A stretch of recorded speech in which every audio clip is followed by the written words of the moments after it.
Folks, Black Star Network is here. Hold no punches! I'm real revolutionary right now. Black power. Support this man, Black Media. He makes sure that our stories are told. Thank you for being the voice of Black America, Roland. Stay black. I love y'all. All momentum we have now, we have to keep this going. The video looks phenomenal. See, this difference between Black Star Network and Black-owned media and something like CNN. You can't be Black-owned media and be scared. It's time to be smart. Bring your eyeballs home. You dig?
Today is Thursday, November 21st, 2024. Coming up on Roland Martin Unfiltered, streaming live on the Black Star Network. I'm here in Atlanta.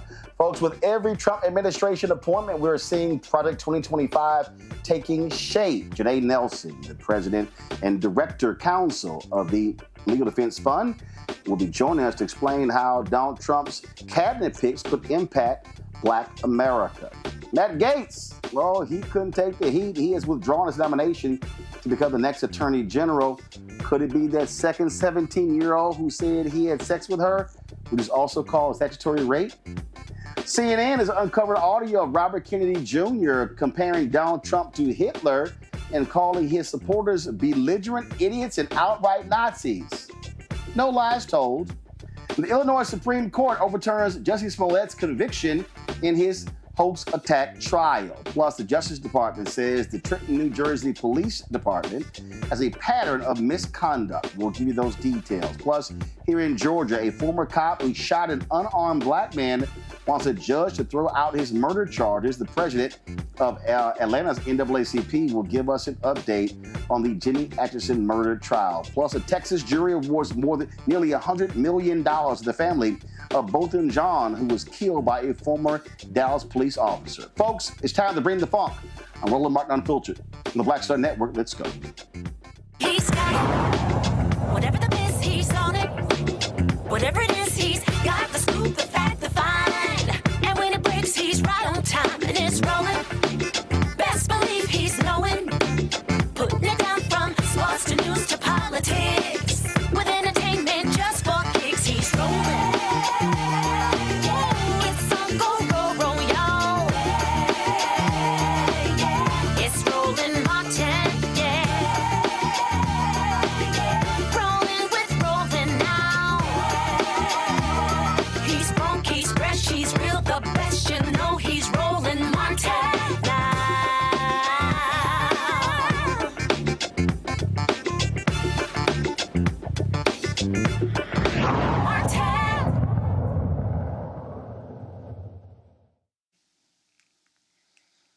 All right, folks, we talked about Project 2025 and exactly what it means, and it is going to have a devastating impact on Black America.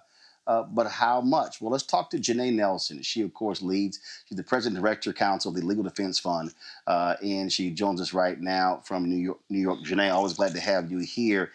We focus a lot on this during the election and trying to get people to understand how real this is.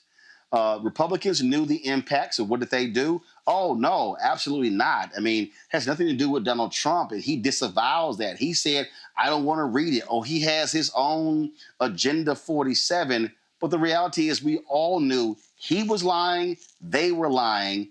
Project 2025 is absolutely the hard right Republican agenda for America. I dare say it's the Newt Gingrich's contract for America 2.0. You are not wrong, Roland. We knew from the very start that whoever picked up this playbook to dismantle democracy would do great harm to this country. And we took Donald Trump at his word. He said this wasn't his playbook. We analyzed it. We said whoever implements this would be doing a great disservice to the future of our multiracial democracy. And what we did at the Legal Defense Fund was translate Project 2025 into a report that people could digest, because remember, it's 900 plus pages. So we analyzed it, and we wanted specifically to point out what the impact would be for Black communities. Of course, we hope that would never come to pass, but now that we have an administration about to be installed in January, we know that those threats have now become real, and at least we know what they are, and we are prepared to counter them and disrupt them and defend against them with every possible tool in our arsenal. So obviously there's a legal front that exists there, but let's also be honest. When he was last there were more than 200 federal judges that were appointed. You have a hostile Supreme Court, frankly, a right-wing Supreme Court. You now have Republicans controlling the House, the Senate, controlling the presidency. And then, of course, you also have Republicans controlling state legislatures and all the things that are happening there. And I think that what has to, from my vantage point, what people need to understand, the assault on the federal workforce, the assault on programs, whether it's education, whether it's environmental, the absolute assault on civil rights. We already see in terms of where they stand and what they're talking about when it comes to DEI. They want to get rid of every program that, and it's not like they've been the greatest in the world for Black people, but the programs that have allowed for us to be able to increase economically, educationally in society, they want to wipe all those programs out. And so people need to understand that this is not just a Trump thing. This is literally an effort from that they want to institute federal, state, county, city, school district, and we're already seeing it happen in Texas colleges, Florida colleges, how they also are going after what's happening in corporate America. This is a wholesale assault on, frankly, the apparatus that has been beneficial to Black folks and other minorities. That's absolutely right. We are going to be battling on every single front at the federal level, which we know they are stacked against us because there's complete control of Congress forthcoming. The next Congress, the 119th, will be an extremist Congress. It will also have, though, the first two Black women senators, Senator Also Brooks and Senator Blunt Rochester, who will be serving for the first time. I want to make sure that we don't forget some of the gains that we've made along the way and the power that we can exert. But the reality is that Congress is locked up by conservative extremists, and we need to recognize that the ability to get the legislation needed passed that will preserve our democracy is now extraordinarily difficult, if not impossible, which means that our game at the state level and local levels needs to be aggressive. We need to mobilize, we need to organize, we need to understand every lever of power at state and local levels, and not to give up the fight at the federal level. We saw today, for example, that when we push back on extremist, unqualified, sycophantic nominees like the one Matt Gaetz, who was suggested to become the next U.S. Attorney General, that with enough pressure and enough exposure about the weaknesses of these nominees, we can force their hand, and Matt Gaetz withdrew. And that's very important because the bar has been set so very low that President-elect Trump believes he can put almost anyone in charge of our most important federal agencies.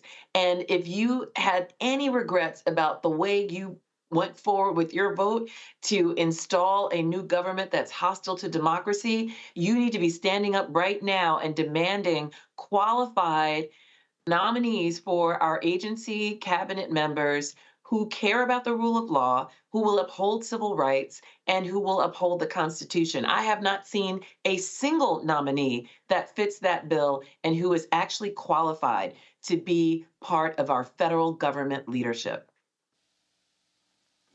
You talked about not giving the fight up on the federal level, but I do want to go back and talk about the state level. And the reason I want to talk about that is because I don't think people really understand why, from a legal standpoint, why these state Supreme Courts matter.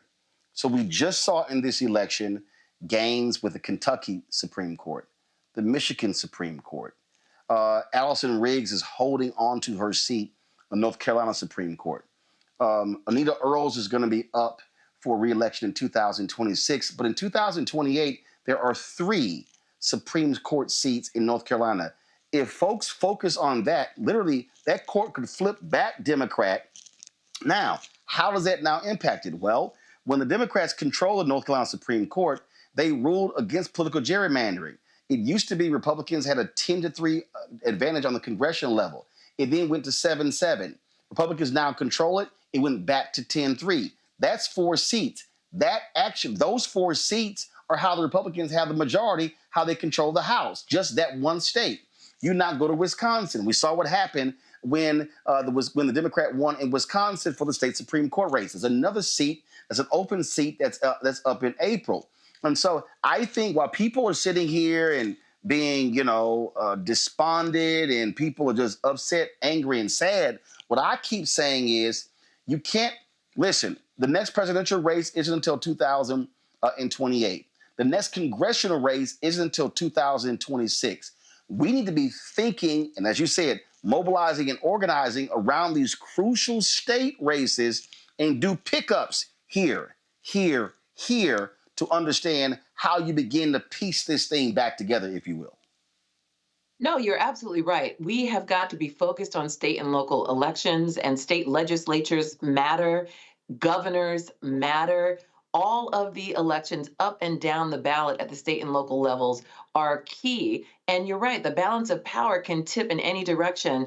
For our purposes at the Legal Defense Fund, we are not partisan, so we are not focused on which party has control. What we care about is Black voters having control of their destiny. And so we want to maximize political power for Black voters, primarily across the South and across the country, when they have an opportunity to build and amass political power, either through mobilizing and organizing or through changing the lines to make them fairer, as we did at the congressional level in the state of Alabama, where we secured a second Black opportunity district 2 years ago in the Supreme Court. And I'm so delighted to say that Black voters in Alabama voted in that congressional district, and they elected a candidate of their choice, Shamari Figures. That shows real power when we resist partisan and racial gerrymandering, or partisan gerrymandering that uses race as a vehicle. That's happening across the country, and we were successful in being able to push back against that at the Supreme Court, and that actually led to a second Black opportunity district in the state of Louisiana as well. So another Black congressperson, Cleo Fields, was elected as a result. And now I've been talking about the congressional level, but as you point out, state legislative districts matter as much. They matter as much. And in fact, sometimes they can affect laws that impact our day-to-day life in ways that we feel more acutely than even the people in Congress or even who's president. And so we are actually at the Legal Defense Fund at trial this week as we speak, working to challenge the legislative districts in the state of Alabama. And so we've used our Supreme Court win at the congressional level to push for change in Arkansas, in Alabama, in Louisiana, in places across the South where there is burgeoning political power that just needs to be released and tapped through fair maps and the mobilizing of the vote. And so that is our focus. As well as the federal game, we have always got to focus on state and local elections because there's real power there. And so, look, you're absolutely right, being nonpartisan. But look, you want judges, though, who believe in civil rights. Judges who don't fall for the okie doke when it comes to political gerrymandering. And I think the public needs to understand that when we are talking about the work that y'all do, it's a lot different when you have a judge, typically a Democrat elected or appointed judge, who is going to consider point of view, perspective, versus someone who goes, nope, political gerrymandering is great. Racial gerrymandering, we don't believe in it. We don't believe in systematic racism. So who sits in that seat matters. Determines Absolutely. How the law is applied. No question about that. And we often talk about the federal judiciary, which is extremely important, but there is so much work happening in state courts, your criminal courts. Most prisoners, most people who are incarcerated or deal with the criminal legal system are dealing with it at the state level. Most people who are sentenced to capital punishment are sentenced at the state level. So many small claims and business claims and important state rights issues are litigated at the state level. So you are absolutely right that state courts matter. Those judges that you see on your ballot, and you may not know the names of those individuals, you need to look at them with as much care and consideration as you do the members of the Supreme Court. Because in your state, it's those trial court judges, it's those appellate judges and Supreme Court judges at the state level who will determine much of the issues that you will encounter as a resident of your state. And remember, most cases actually are adjudicated there. Very few cases go to the Supreme Court. In fact, the docket at the Supreme Court has been dwindling year to year for over a decade. So when we're talking about who's actually deciding issues to affect everyday life, we are talking about state judiciaries or federal judges at the trial court and appellate court levels. And that's another reason why we're focused not only on state judiciaries, but we are focused on the federal government. And we want to make sure that in the time we have left with the Biden administration, that we do not leave vacancies on the federal court, that we move forward the 23 pending nominees with as much swiftness as possible. We're very alarmed at the idea that there may be deals struck to suggest that we're going to give up any of those positions. We have no room to cede any bit of power in this moment because we need to preserve our democracy in order to advance and protect Black communities. That is the mandate. And anyone who stands in the way of that needs to be called to account. You made this point earlier, and I go back to in terms of this war that we're in, 2009. Which when I really began to focus on which is my book, White Fear, How the Browning of America is Making White Folks Lose Their Minds. I said we are the beginning stages of white minority resistance, and we're actually seeing that. We're seeing these election results, and I kept saying in speeches all across the country, folks, prepare yourself. We are about to be engaged in a 50-year war. And people were kind of like, yeah, okay, well, I hear. I'm like, no, I don't think you understand. But that was 2009. That was 15 years ago. We're now 15 years in, and we are in a war. We are in a battle. Biden kept talking about, fighting for the soul of America. We are in a battle against people who literally want to repeal the legislative and civil rights gains of the past 60 years. That is their absolute focus.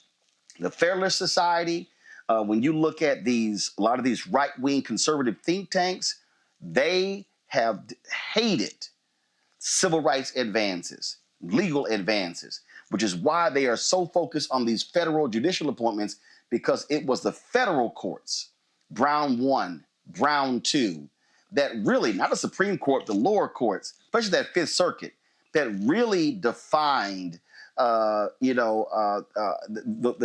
reading and the understanding of Brown versus Board of Education. And so our folks cannot, I just keep saying, we cannot tread lightly here and play games, because there is a well-funded adversary, Leonard Leo and these folks, who want to destroy all of the work of Thurgood Marshall and the LDF and the Lawyers Committee and all of these civil rights groups. That is their aim.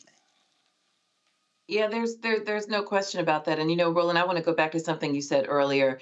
This year, we are celebrating the 70th anniversary of Brown versus Board of Education, which should remind everyone that it has only been a mere 3 generations that we have come out of the separate but equal doctrine, meaning state-sponsored segregation, Jim Crow, subjugation of Black people by state, local, and federal governments. That means in the lifetime of many people living, we were in an apartheid state. And as you said, we are now at war about the future of our democracy and whether we're going to retrogress or advance this multiracial democracy to fulfill its promise. And we cannot be in any way discouraged from that pursuit because certain things were not perfect or fulfilled. We know that the promise of Brown has not yet been fulfilled, but we don't want to go back to separate but equal. Not at all. We have work to do to perfect the promise of Brown. And like you said, DEI may not have been a perfect tool to give us the true equity, reparations, remediation that we deserve, but it was an important way of creating a pipeline to leadership, ensuring that we had an expansive view of merit, and to make sure that there was more of a level playing field on which to compete for opportunity and education and advancement. And we can't afford to say that those were not necessary and important tools that we must fight for simply because they were imperfect. The job is to perfect them. The job is to recognize where our frailties are, what more protections we need, what more opportunities we need to create, and build upon that progress, not allow extremists to take us back. And I want to commend to you, if you haven't seen it yet, some very powerful testimony from Representative Summer Lee that I saw earlier today, where she dissected the fear that you talk about, the fear of playing on a level playing field with people who have been historically marginalized, denied. Yeah, we ran it yesterday. We ran the whole video yesterday. Her and Congresswoman Jasmine Crockett. Excellent. She was fire. And it's important for people to recognize what that is. There are some who are so addicted to privilege, they're so addicted to prerogative, they don't realize that they have not been competing on merit for generations. And we're trying to change that. You take off the shackles, you remove the barriers and the impediments to opportunity, and there's no question in my mind that you will see diverse leadership, you will see the advancement of people of color, Black people, and other marginalized groups in this country in unprecedented ways.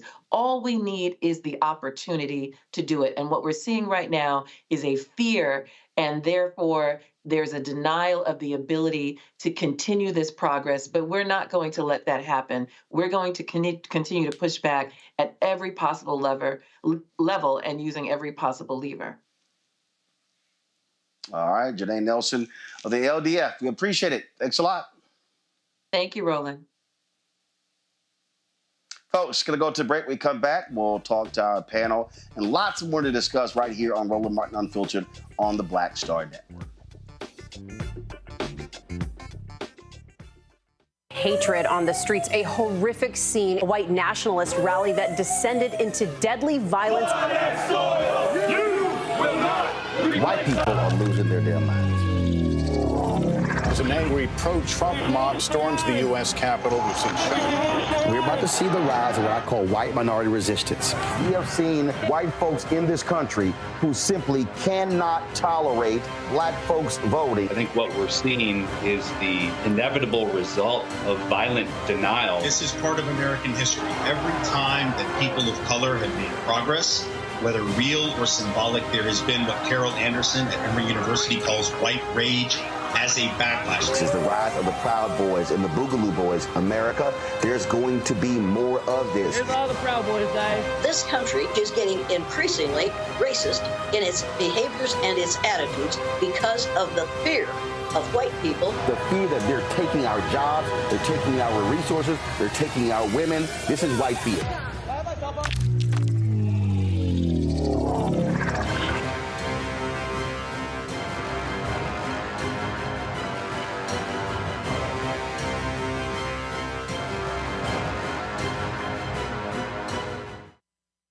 Hi, I'm Isaac Hayes III, founder and CEO of Fanbase.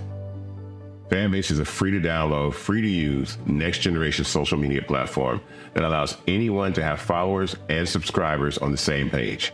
Fanbase was built through investment dollars from equity crowdfunding from the Jobs Act. People just like you helped build Fanbase, and we're looking for more people to help build Fanbase. We are currently raising $17 million in a Regulation A crowdfund on Start Engine. We've already crossed $2.1 million, but we're looking to raise more capital from people just like you that deserve the opportunity to invest in early-stage startups without having to be accredited investors. So right now, I'd like you to go to startengine.com/fanbase and invest. The minimum to invest is $399. That gets you 60 shares of stock in Fanbase right now, today. And then use Fanbase to connect with friends, grow your audience, and be you without limits.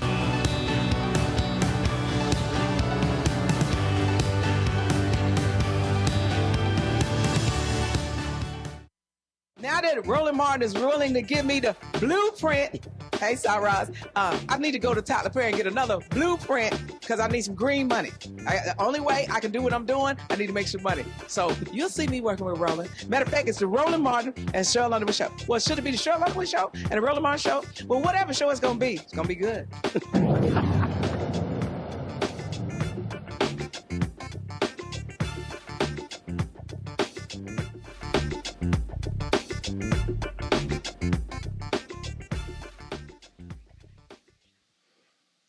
All right, folks, our panel, Derek Jackson. He is a state representative here in Georgia, joining us from Atlanta. Long Victoria Burke with Black Virginia News out of Arlington, Virginia, and Joy Chaney, founder of Joy Strategies out of D.C. Glad to have all three of you here.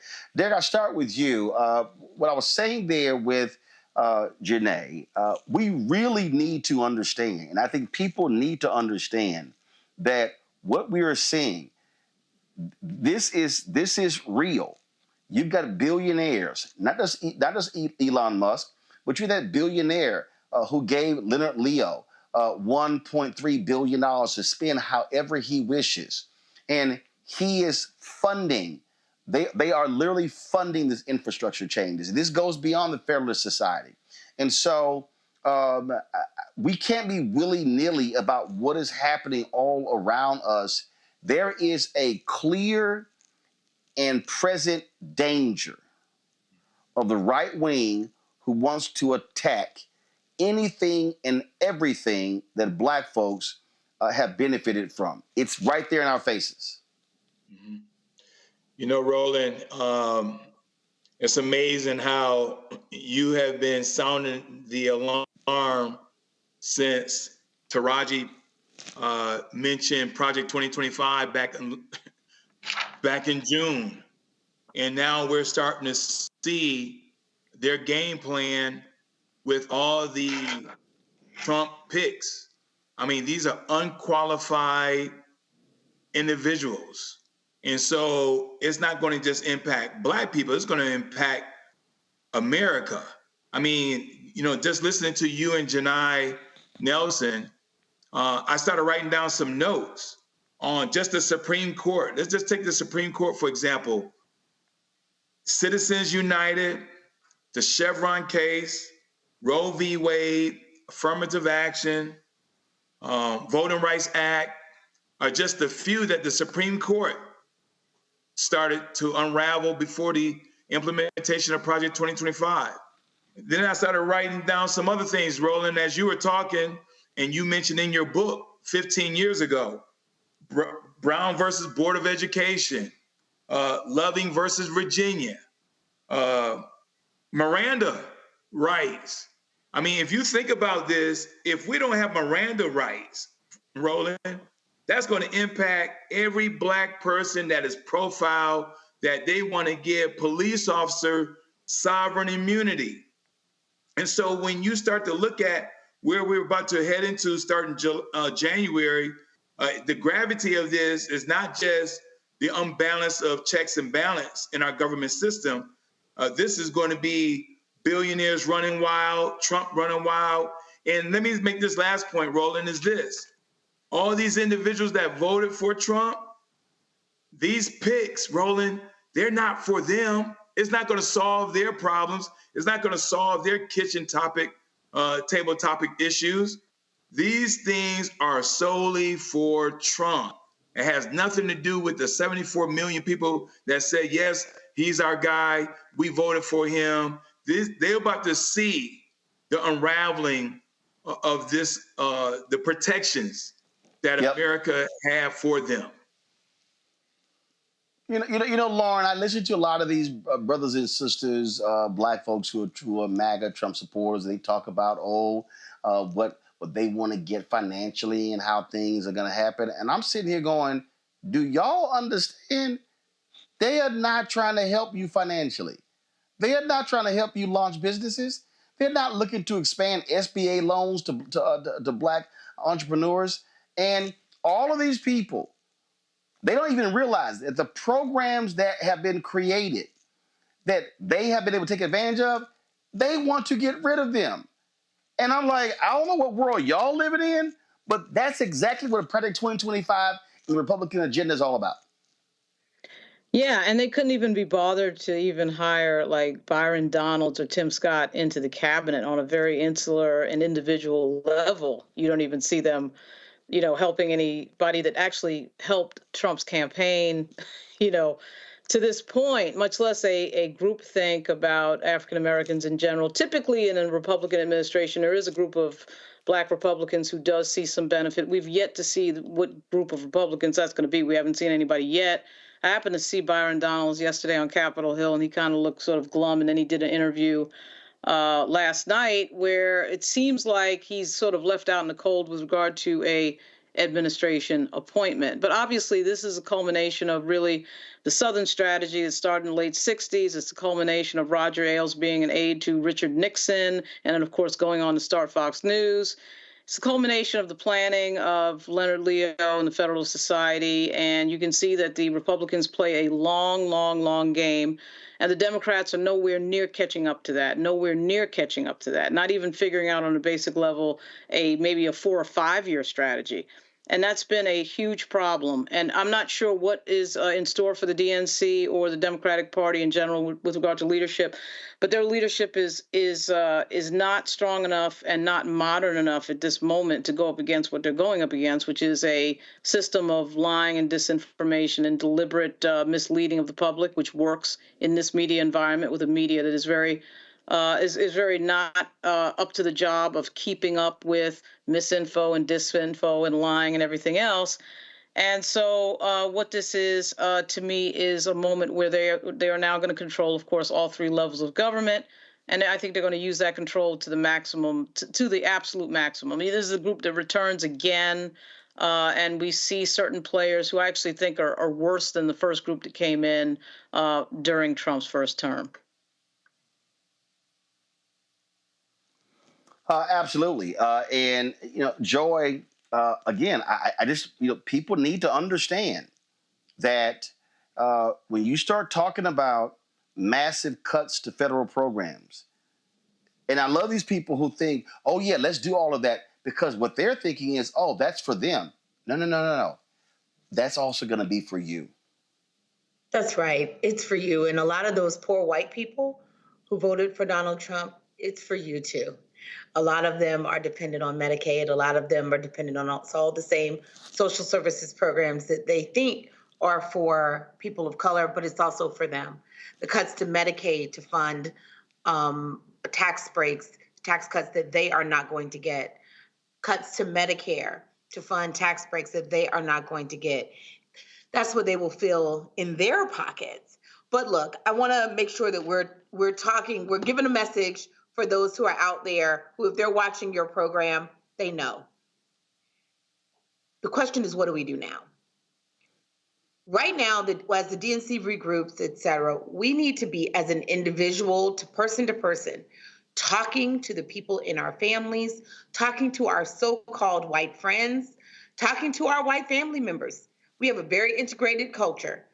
Talking to the people who are in our lives and explaining to them what they're going to see, explaining to them the consequences of a vote for Trump or a non-vote, and really, as he disappoints them, underscoring what level of mistake this was. Donald Trump is a cult leader. Part of that is there too. There is no logic here, and I think we keep trying to understand it with logical terms, but the fact of the matter is he is a cult leader that is feeding white supremacy, a feeling of anger that the world isn't what it was promised. And therefore, they're taken in by him. This is classic. We understand this. We need to be talking to our own people and trying to deprogram them through loving communication and direct communication. And I know that's not always what we do here, but I hope I'm talking to everyone in my life who may be on the fence. When people come talk to me about transgender people and stuff like that and distractions, I correct them lovingly and I walk them through it. because that's the work that we got to be doing in the next couple of years. Yep. All right, folks, hold tight 1 second. We come back. I'm going to play for you. We played yesterday Congresswoman Summer Lee, Congresswoman Jasmine Crockett, when they went off on these Republicans who say, oh, they are oppressed because they're white men. Well, Congresswoman Ayanna Pressley, she also weighed in. I'm going to have that for you next, right here on Roland Martin Unfiltered on the Black Star Network. Don't forget, support the work that we do, folks. The show that we do, nobody else is doing. There's nobody else in Black-owned media that does what we do with this show 5 days a week, 2 hours a day, plus the other shows that we have on the Black Star Network. Your support is critical. If you want to give via Cash App, use this QR code from Stripe. I told you Cash App got rid of all of our business accounts. They changed their rules. But if you still want to donate via Cash App, use the QR code Stripe. And then everybody who gives during the show via all the platforms, I'm going to give them a shout out live on the show. And so go ahead and do that. Don't forget, send your check and money order, P.O. Box 57196, Washington, D.C., 20037-0196. PayPal, R. Martin Unfiltered. Venmo is RM Unfiltered. Zelle, Roland at RolandSMartin.com, Roland at RolandMartinUnfiltered.com. We'll be right back. Pull up a chair, take your seat. The Black Tape with me, Dr. Greg Carr, here on the Black Star Network. Every week, we'll take a deeper dive into the world we're living in. Join the conversation only on the Black Star Network. Hi, I'm Dr. Jackie Hood Martin, and I have a question for you. Ever feel as if your life is teetering and the weight and pressure of the world is consistently on your shoulders? Well, let me tell you, living a balanced life isn't easy. Join me each Tuesday on Black Star Network for A Balanced Life with Dr. Jackie. We'll laugh together, cry together, pull ourselves together, and cheer each other on. So join me for new shows each Tuesday on Black Star Network, A Balanced Life with Dr. Jackie.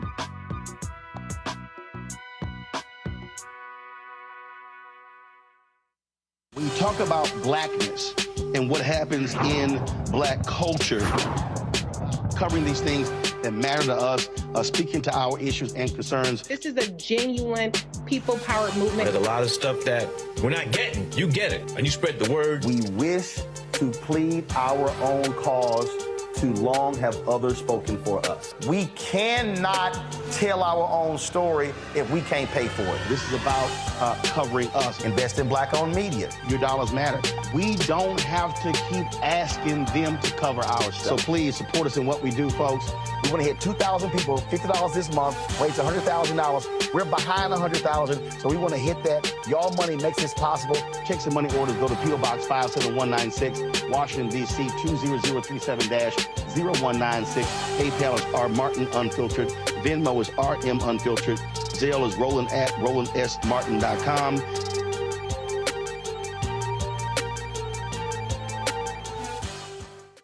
This is Reggie Rock Byfield. You're watching Roland Martin Unfiltered, uncut, unplugged, and undamn believable. You hear me?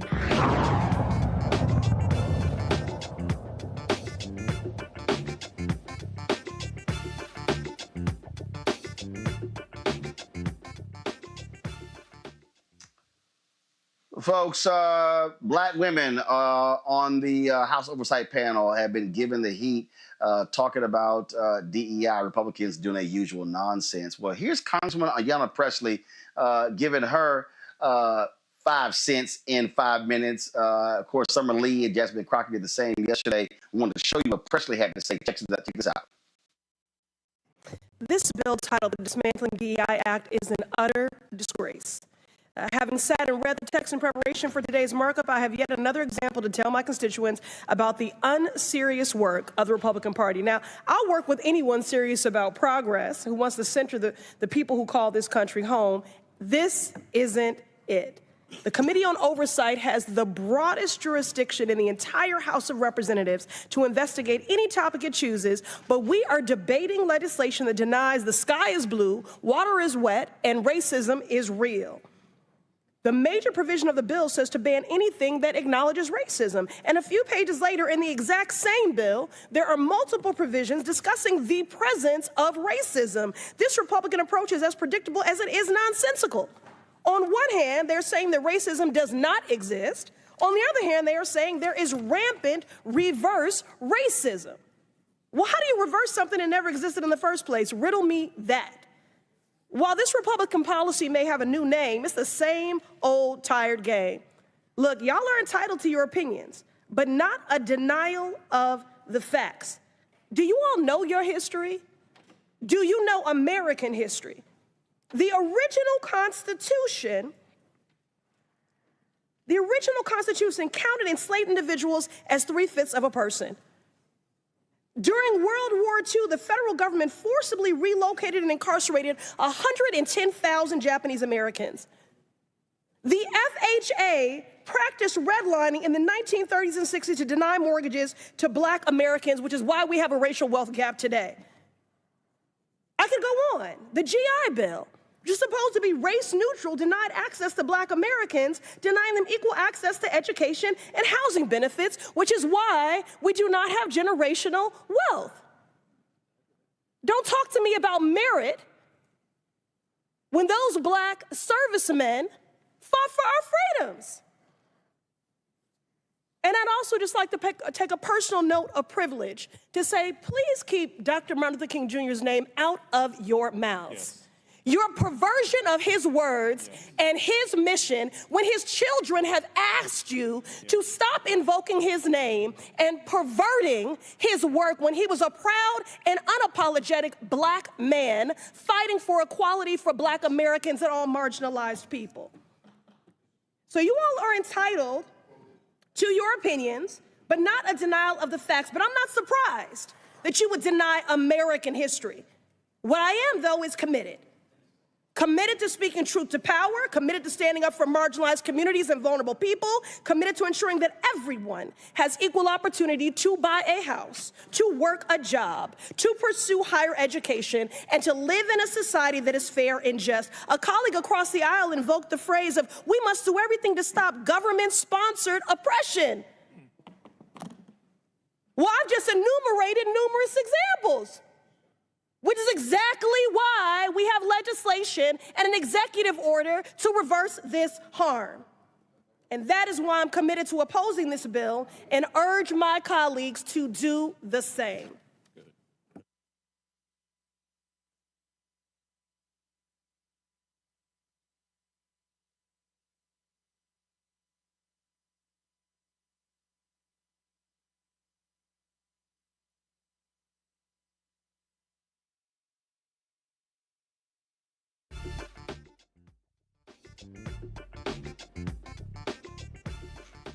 All right, folks, that was Congresswoman Ayanna Pressley. Look, what we are seeing here, Joy, and when I talk about these programs, you're already seeing it. But they're the victims. These white men are so oppressed. These white men, we can't get jobs. It is so nonsensical. But here's the other thing. The people who are so pathetic, which is one of the reasons why Vice President Kamala Harris is not president, white women.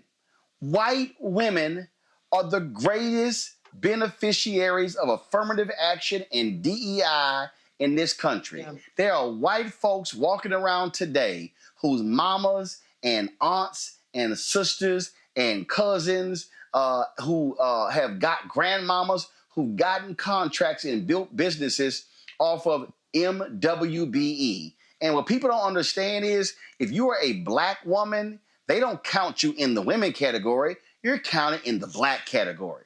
If you are Latina, you're not counted in the women category. You counted in the Latino Hispanic category. And so that's just a fact. And so it's amazing to me to listen to these white folks. Then they get mad. They're on social media calling Congresswoman Jasmine Crockett, oh my God, she's so ghetto. She's so ghetto, and how dare she? I saw it was I think Jonah Goldberg or someone else said, "Oh, see, this is the problem right here. This is why Democrats lost. You know, people like this." And maybe it wasn't someone else, but they were complaining about it. And I'm sitting there going, "Oh, so y'all mad that Black folk are calling y'all out on your sheer stupidity?" That's literally what's going on. Yeah, I mean, what we love about Crockett, what we love about Congresswoman Presley is they're telling the truth. Look, the fact of the matter is there are white men out there who can't get jobs, right? We know that salaries have been reducing for American workers over decades.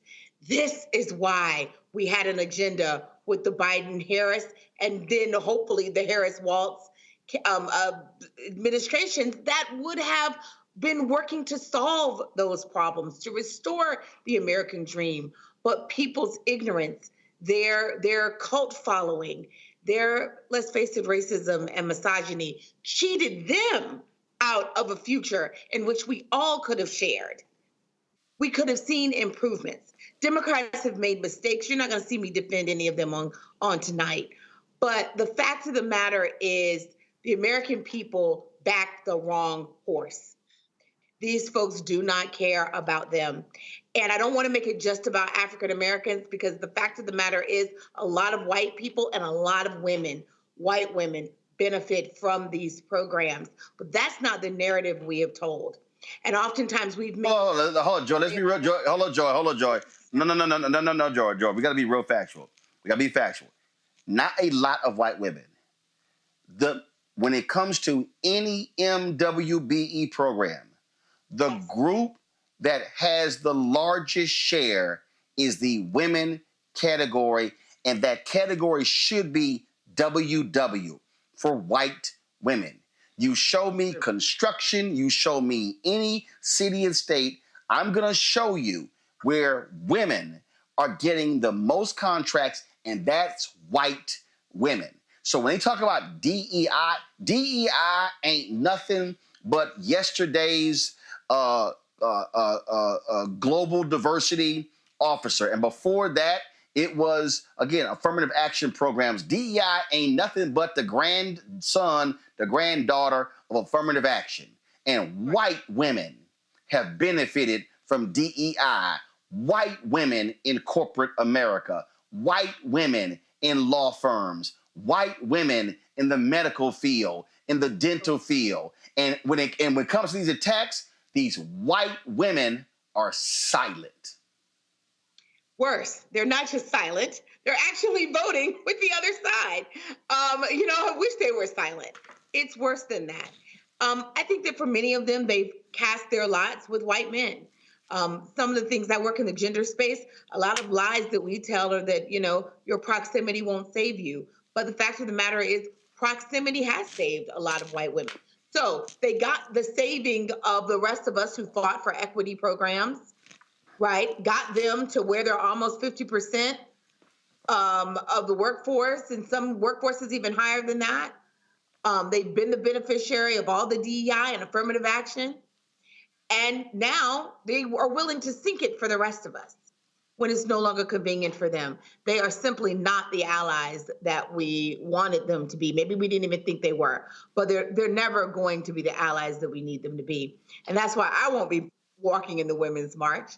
And I know many other Black women feel the same because we just have not seen that level of engagement with them, that level of reciprocity. They took everything and they gave almost nothing back. Well, and I think, listen, all of those speeches, Lauren, were great, but I really wish Congresswomen Crockett, Summer Lee, and Ayanna Pressley had turned to every white woman on the committee and say, are you going to speak up? Because women like you, y'all have benefited from DEI. Y'all are the beneficiaries of DEI. See, I think what has happened, Lauren, is that when it comes to programs like this, we've let white women off the hook. Typically, it's Black folks who are defending these programs. Nah. We got to call that thing a thing and say, y'all have been benefiting. It's white women walking around who go, we don't benefit from affirmative action. Oh, yes, you do. And so it's time to put folk on Front Street, Lauren. Well, when it comes to Black leadership and Black politics, and some might call it Black misleadership, What we see so often is that we are advocating for a lot of other groups and a lot of other people. We are not really calling out white women, as you just said. We then see press releases from various Black organizations and historically, historic Black civil rights organizations talking about almost every other group except the one that organization says it stands for, African Americans. I can remember a few years ago, I think it was the Urban League that put out a press release with regard to immigration, the Dreamers. Certainly, we've seen several press releases from the NAACP for various other groups, LGBT, et cetera, and so on. And that's all fine if the streets are paved with gold in Black communities and everything's perfect in our communities, but it isn't. And when you're only 13 and 14% of the population, it's really important that your leadership is laser focused on some of the bigger issues that you are dealing with. And obviously, when we talk about any sort of opportunity, when we talk about DEI, opportunities for jobs and wealth building, it's really important in the Black community the leadership stay focused on that, because that wealth building piece was dismantled, obviously, during our first 300 years in this experience of being in the United States. So knowing all of that, the leadership has to be very focused, whether it's the Congressional Black Caucus, whether it's the NAACP, whether it's the Urban League, or anybody else. And it's very hard to find in a world of corporate control leadership that is brave enough to sort of wave off that corporate control and do what is right for the constituency that you're representing. That is a piece that is not working right now with regard to leadership in the Black community. And I think there has to be a major reset with a lot of these groups and I think some members of Congress when it comes to, the question of allyship, because we really have no allies. We don't have a lot of groups that come to us and say, we'll help you out with this thing and we'll put out press releases and we'll make statements and our leaders will center your problems and your experiences. Our groups do that for other groups, but we don't see it the other way around quite often. So that has been a huge problem that needs to be fixed. See, Derek, when I talk about putting folk on Front Street, this is how I look at it. Man, maybe I'm just a little bit too radical on this whole thing. So, you're in the Georgia legislature. I would sit here and I would go, how many white women in this body have companies that do businesses with the city, the county, school board, or state? And I would sit here and say, Representative so-and-so, you against DEI? Well, that's interesting because you should get contracts because you're a woman. That's DEI. So-and-so, oh, you got $6 million in contracts from this year, from your business. Oh, you are the beneficiary of DEI dollars. You did DEI. When I was at Texas A&M, there I gave it was a speech communications class, and we had to give a presentation. So I picked affirmative action, and this is what I said. I was the only, I think maybe it was one of the Black person in the class, and so I said, how many of you in this class, your mothers own businesses? And hands went up, and I said, how many of your mothers, to your knowledge, have received city, county, state, federal contracts? Hands went up. I said, congratulations. Affirmative action is paying for your college. Man, these white folks, they were aghast. And I said, oh, I'm sorry. Your mamas are benefiting from affirmative action. Your mamas are getting contracts. They had never had somebody tell them that. See, this is just the moment, as far as I'm concerned, where you got to call folk out and say, yes, you are. Maybe we should come up and use the phrase, I just say DEI dollars, bowling for DEI dollars. Oh, you got some DEI dollars? You got some DEI dollars? Oh, you got some DEI dollars. And then use placards that call them out. And then also call out all these women's groups. Matter of fact, I think somebody should, one of these conservative women's groups, go pull a roster and see how many of them have businesses and how do they get contracts and go, man, look at y'all with those DEI dollars. Mm-hmm. To me, that's how you got to fight and call these folk out. You know, Roland, I think all of Trump hires are DEI hires. They all white men, right? I do agree that we need to call them out. Because here's the thing though, Roland, and I know you're here in Atlanta with us, they don't use the term DEI for them. They use the word legacy, Roland. Your legacy. So you go to Harvard for free because of legacy. You go to Yale for free, your legacy. They don't use the same vernacular.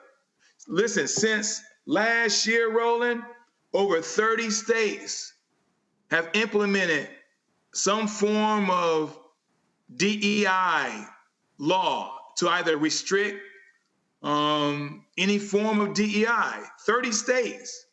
So what do you think is going to happen come January? In fact, 2 days ago, Roland, Trump used the word reparation. He's going to give 3 million white men reparations. He said that's their reparation for those blacks who went to HBCUs. So we do need to call them out, but it requires political courage. Roland, you know as well as I'm in Georgia, the largest black caucus in the United States. What will we do in this manner to do exactly what you just called for us to do? Call folks out, call some of my colleagues who are white women and say, you are receiving dollars.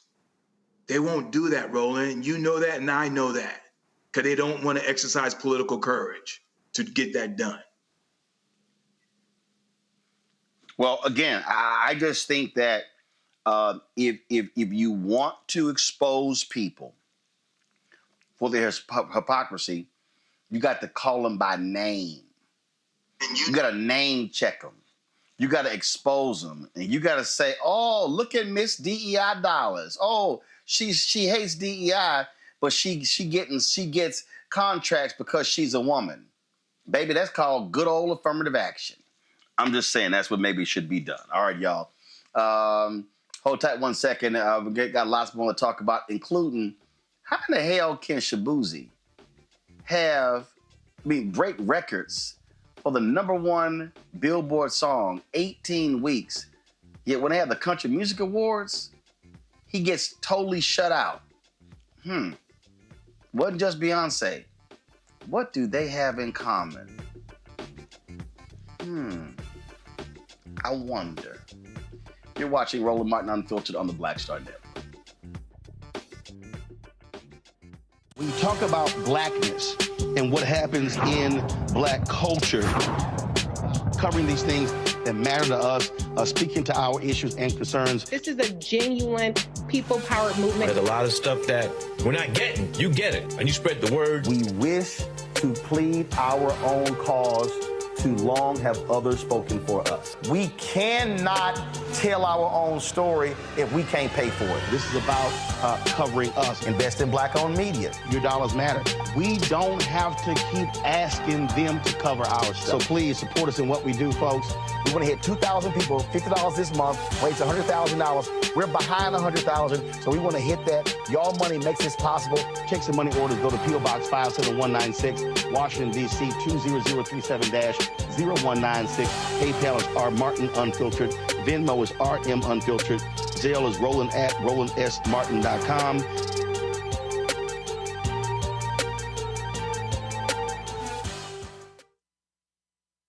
Hatred on the streets, a horrific scene, a white nationalist rally that descended into deadly violence. White people are losing their damn minds. As an angry pro-Trump mob storms the U.S. Capitol, we've seen shooting.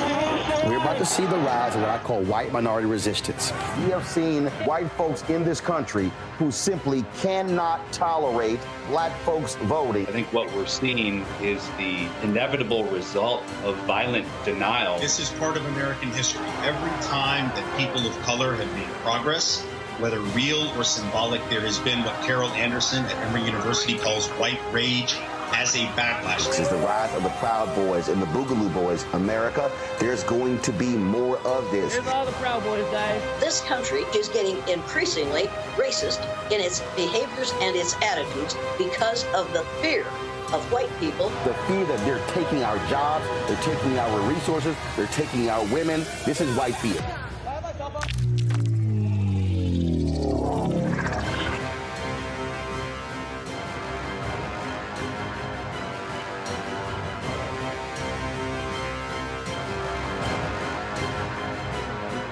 Hey, this is Motown recording artist Kim. You are watching Roland Martin Unfiltered.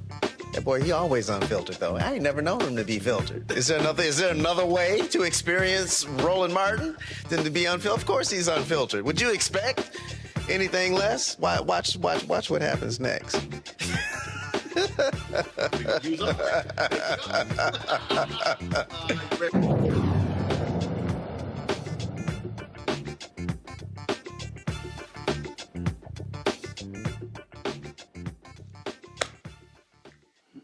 Well, Donald Trump has just announced he's picked former Florida Attorney General Pam Bondi to be his Attorney General pick after his first choice.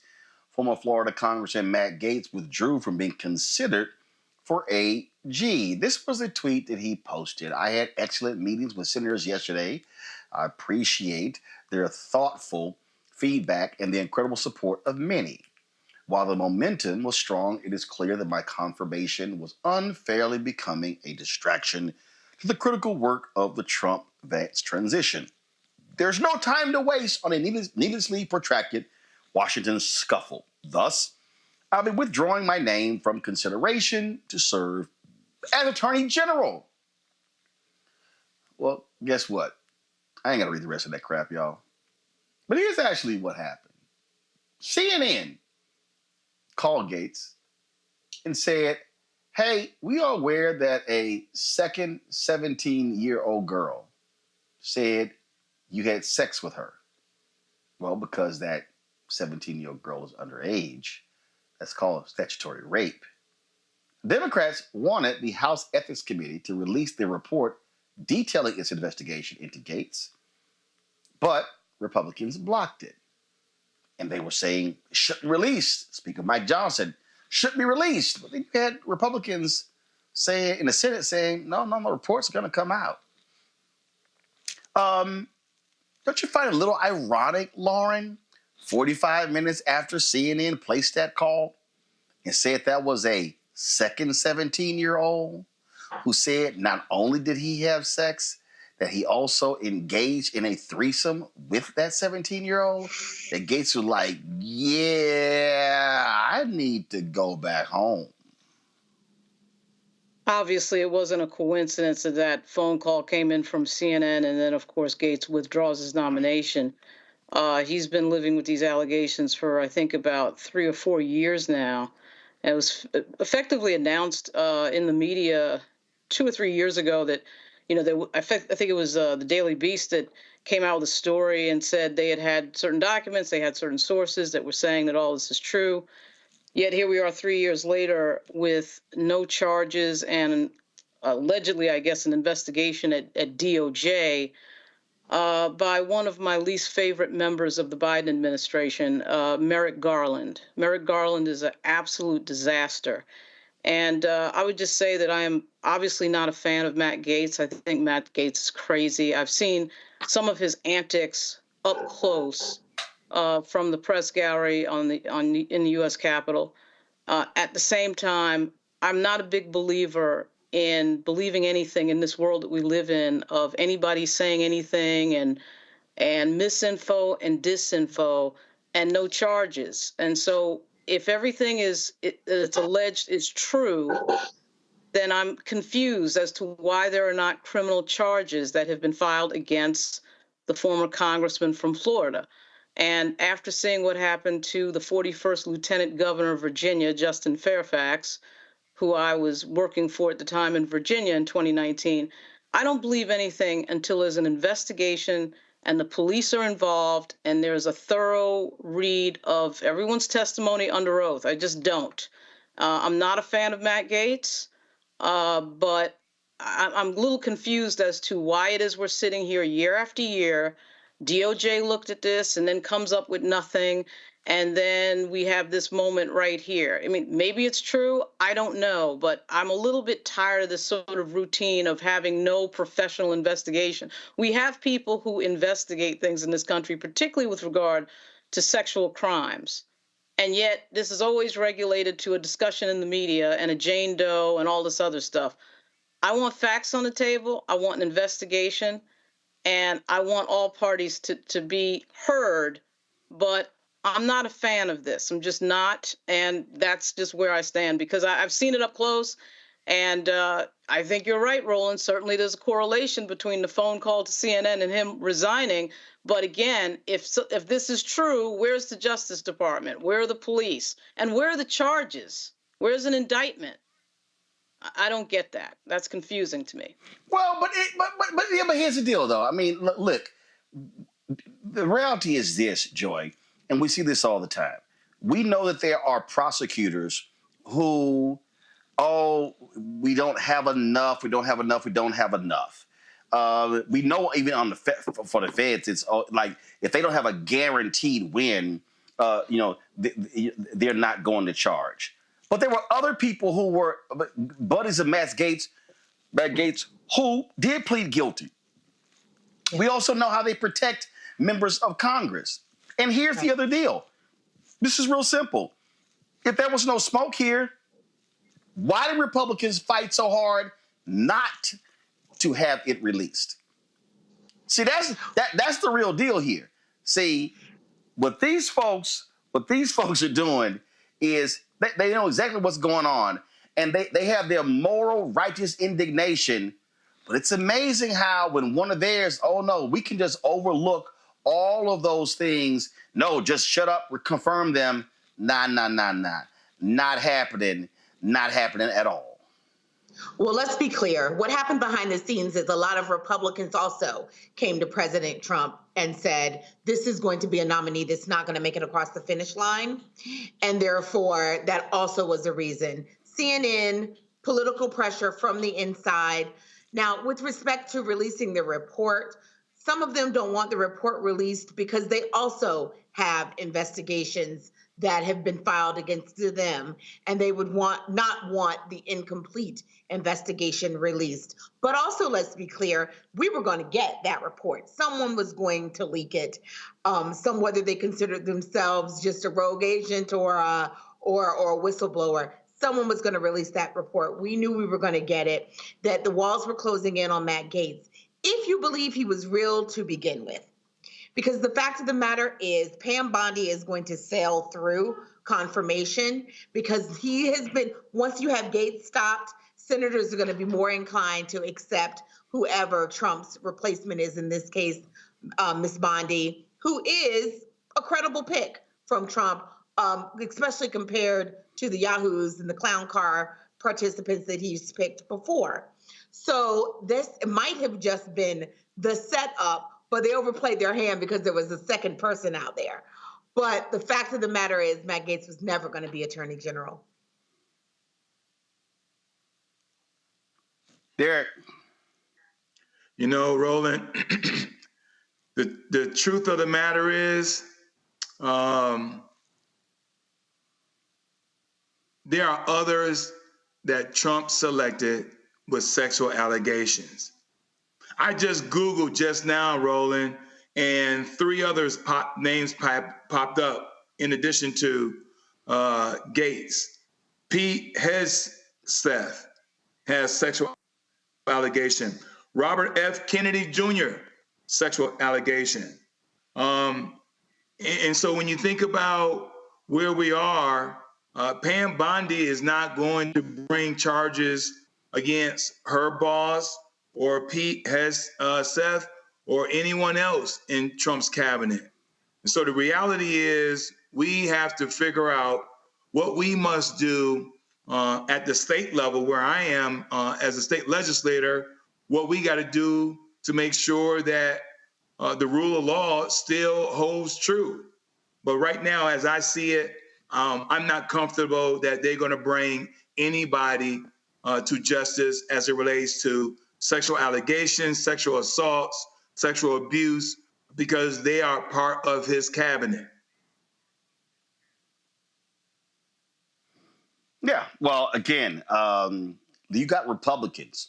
You have Republicans who have gone on the record to say that Matt Gaetz, it has been on the floor of the U.S. House showing members videos and photos of women who he had sex with, underage girls. And so, listen, I don't care for the thug. I'm glad he's gone. He was despicable. And I certainly hope he gets his comeuppance.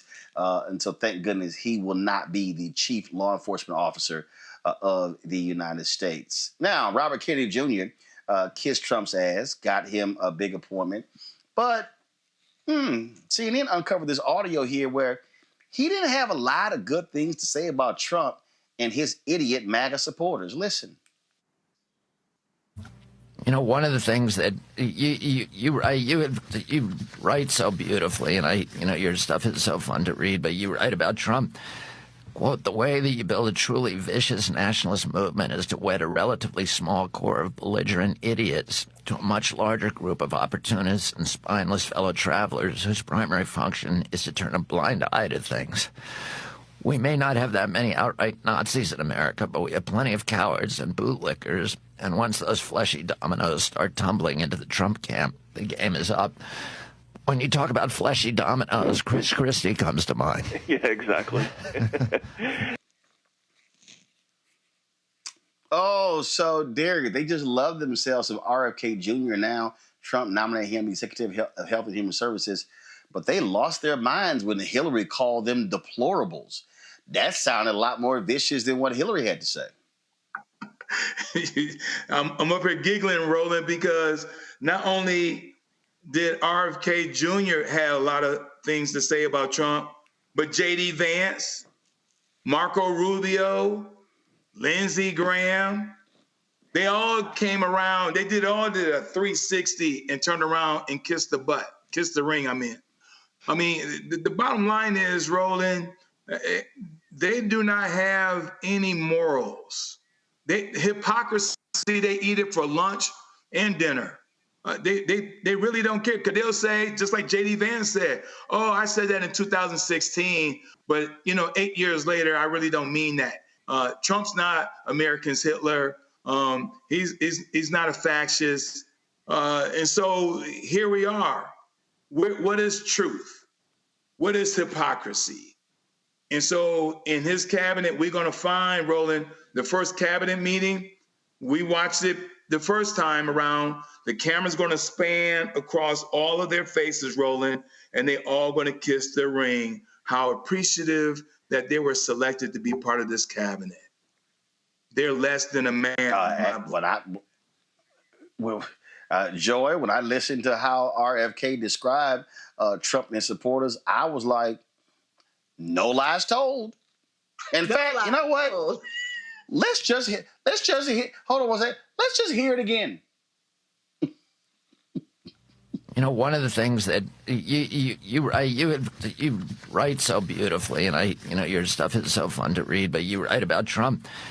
Quote, the way that you build a truly vicious nationalist movement is to wed a relatively small core of belligerent idiots to a much larger group of opportunists and spineless fellow travelers whose primary function is to turn a blind eye to things.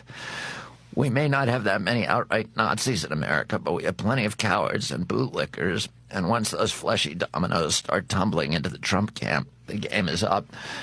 When you talk about fleshy dominoes, Chris Christie comes to mind. Yeah, exactly. Whoa, belligerent idiots and bootlickers. Sounds like MAGA. Yes, bootlickers, cowards. I love it. Frankly, look, I'm thrilled to see it, because I think that after Matt Gaetz, RFK is the next person that they're going to pick off, although Trump might do it himself, because everything that he said rings absolutely true. The worm in his brain is working. He is absolutely correct. He has identified himself, and his fellow now, I guess, Republicans. I guess I mean I have to assume he's a member of that party, or at least in name. Now, the real problem with RFK is that we're taking a person who has extremist healthcare views, dangerous healthcare views that have led to the death of people, and we're trying to say he's over HHS. That's the real scourge. But yeah, he never told a lie about the Trump supporter.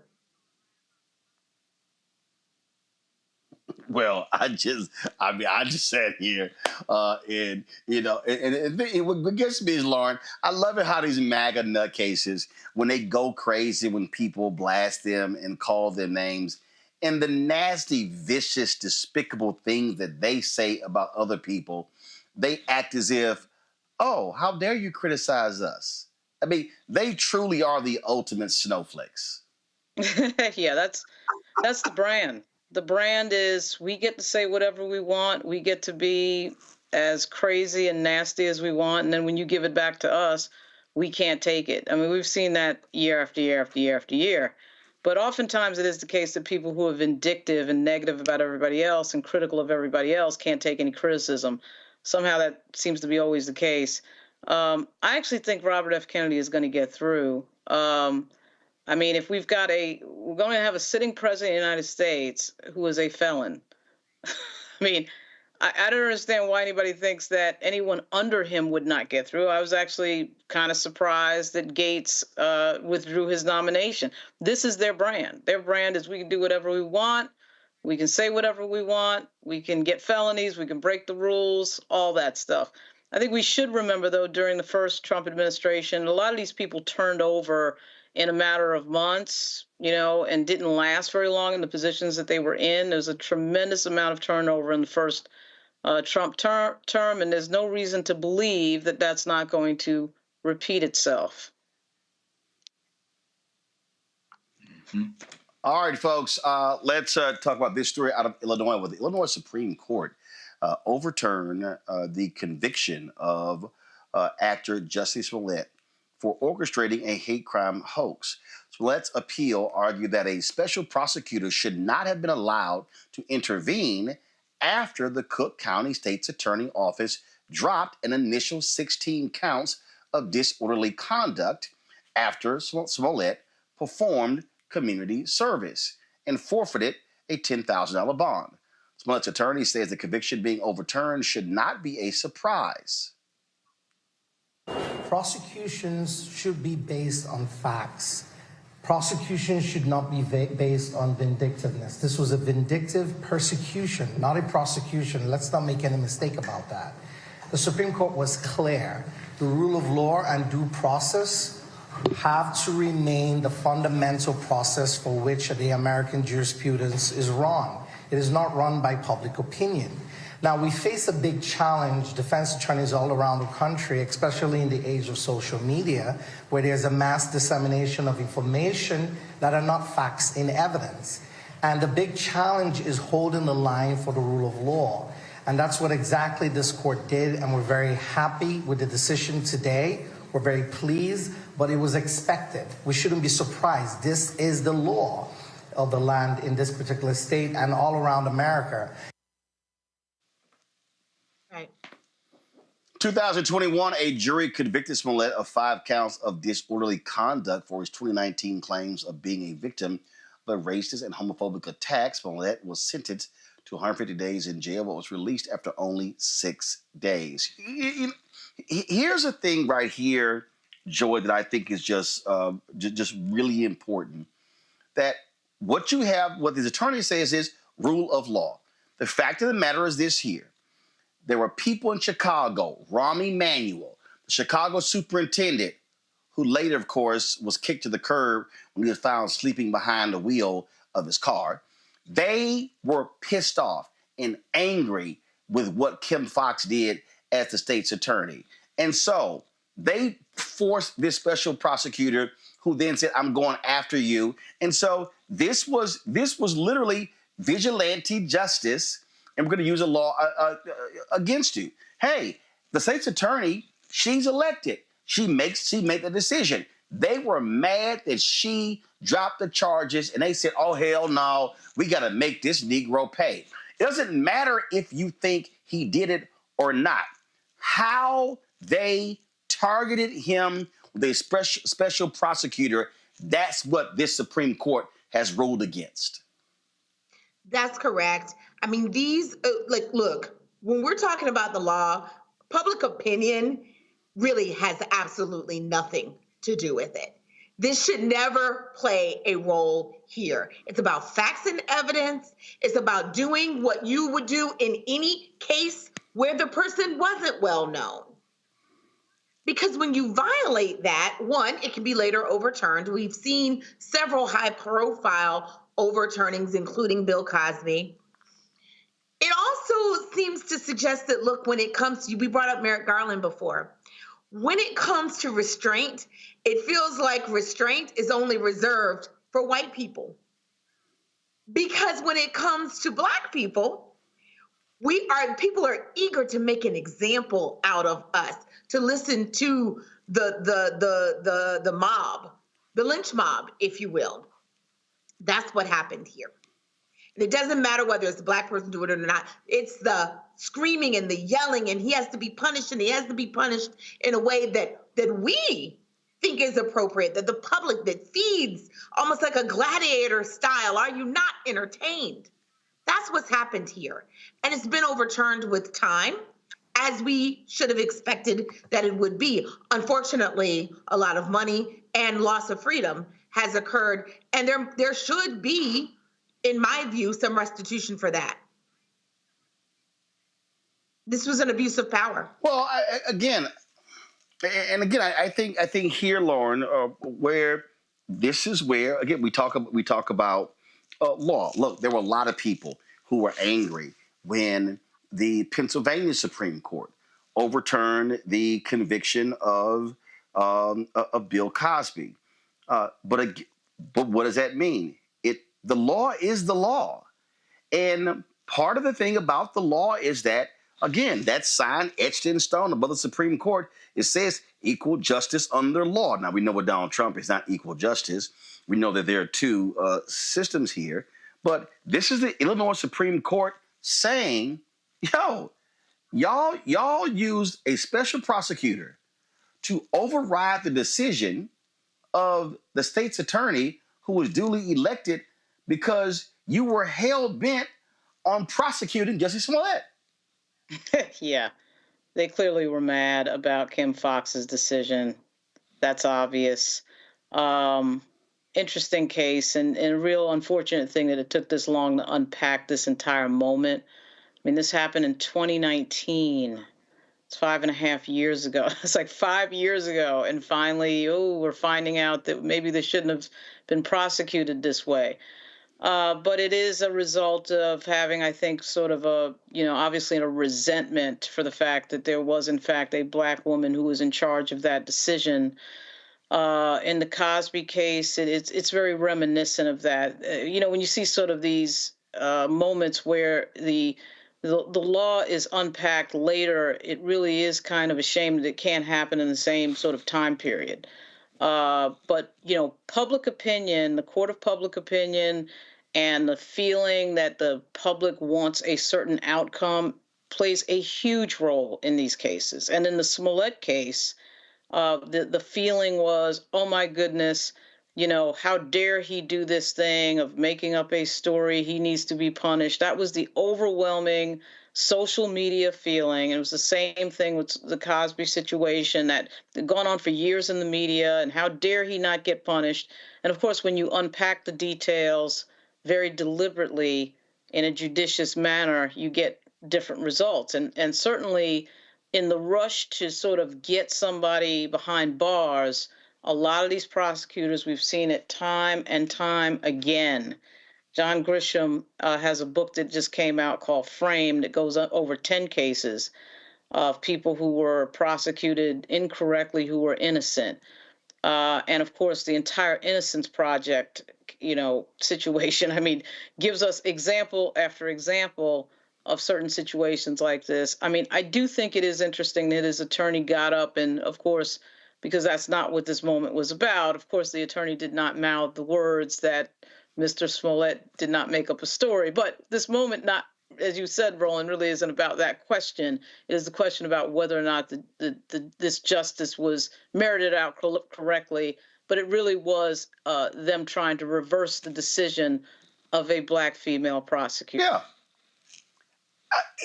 Here's what's crazy, Derek. Is Derek there? Do we have Derek back? Yeah, I'm here. Okay. Derek, here's what's crazy. There was a plea deal. He pleads. He fulfills the requirements of the plea deal, and then they come back with a special prosecutor and indict him, charged, and convicted after he had already fulfilled. What the hell? We talking about double jeopardy. What is this? Let's keep prosecuting you even after you agreed to a deal? That is insane. You know, Roland, but you alluded to the point, right? There are two justice systems.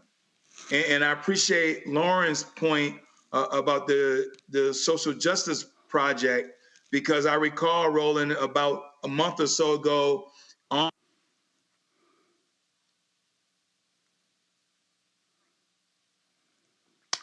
right, folks.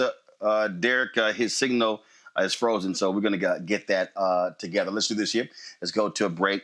We want to get his comments there, but his signal froze. We come back. We're going to talk about a case out of Atlanta, and we'll be chatting with the president of the Georgia State NAACP about this case of this officer who wants his indictment thrown out. You're watching Roland Martin Unfiltered on the Black Star Network. Support the work that we do. Of course, if you want to give via Cash App, of course, use this QR code to use the Stripe to give via Cash App. So that's it right here. Send your check and money order to P.O. Box 57196, Washington, D.C. 20037-0196. PayPal is R Martin Unfiltered. Venmo is RM Unfiltered. Zelle, Roland at RolandSMartin.com. Roland at RolandMartinUnfiltered.com. Hi, I'm Isaac Hayes III, founder and CEO of Fanbase. Fanbase is a free-to-download, free-to-use, next-generation social media platform that allows anyone to have followers and subscribers on the same page. Fanbase was built through investment dollars from equity crowdfunding from the Jobs Act. People just like you help build Fanbase, and we're looking for more people to help build Fanbase. We are currently raising $17 million in a Regulation A crowdfund on Start Engine. We've already crossed $2.1 million, but we're looking to raise more capital from people just like you that deserve the opportunity to invest in early-stage startups without having to be accredited investors. So right now, I'd like you to go to startengine.com/fanbase and invest. The minimum to invest is $399. That gets you 60 shares of stock in Fanbase right now, today. And then use Fanbase to connect with friends, grow your audience, and be you without limits.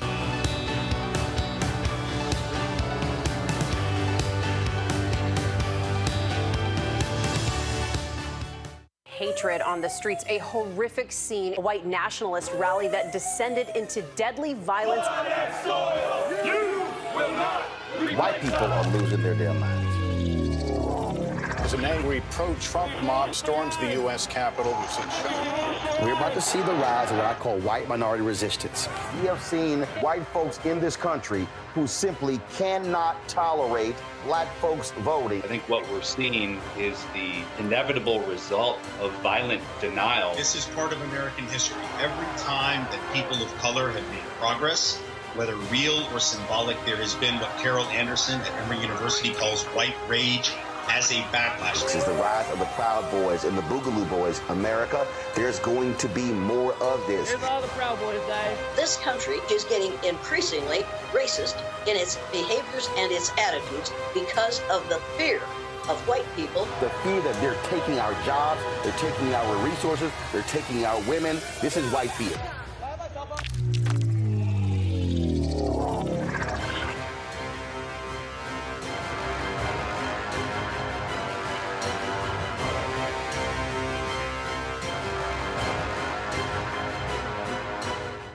This is Tamala Mann. And this is David Mann. And you're watching Roland Martin Unfiltered.